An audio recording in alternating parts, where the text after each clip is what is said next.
Isang magandang balita ngayong araw na 'to dahil okay na yung van natin.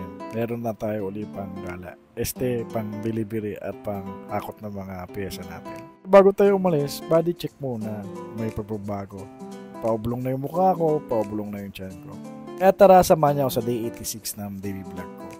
Nag-grab na lang kami papunta dun sa may Shell Hill Fernando sa may Marikina. Tungo kasi pinapa-maintenance tong van ko.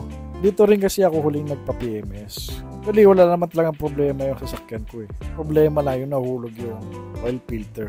Sila yung sinisi ko. Buti na lang, inaksyonan kaagad ng Shell. Lahat ng labor dito sa Shell, wala akong binayaran. Ang binayaran ko lang dito is yung mga nagamit na langis, pamunas, ulan, kung ano pang disposable na pwedeng ilagay sa sasakyan. At dito, pauwi na rin kami dahil okay na yung sasakyan namin. Na under observation din namin kasi baka magkaroon ng problema yung makina kasi kakalinis lang at kakapalit lang ng ibang pyesa na naapektuhan dun sa gin oil issue.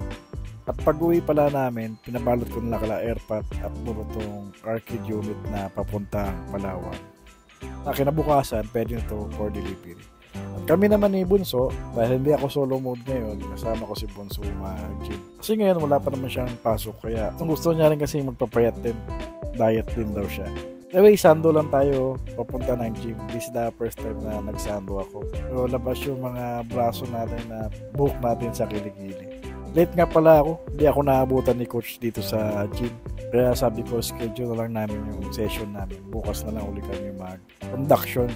Ginabi na rin kasi kami pag-uwi galing mo sa pag-pick up na sasakyan. At advice lang pala ni coach na light workout lang yung gawin ko. Kinabukasan, sigurado mag-heavy mode uli kami. At dahil nga nakasado ako dito, kitang-kita yung mga abs natin at mantika natin nagsisalabasan. Workout lang yan pero grabe na akong pawisan, di ba? Kaya kung di ka pa nakapollow sa akin, baka ito yung last content na makikita mo. At kung matagal ka lang nakapollow at nakasubaybay dito sa page ko, maraming salamat po sa inyo. Walang sawang panonood ng mga content ko. Kita kits to my next videos. Bye-bye!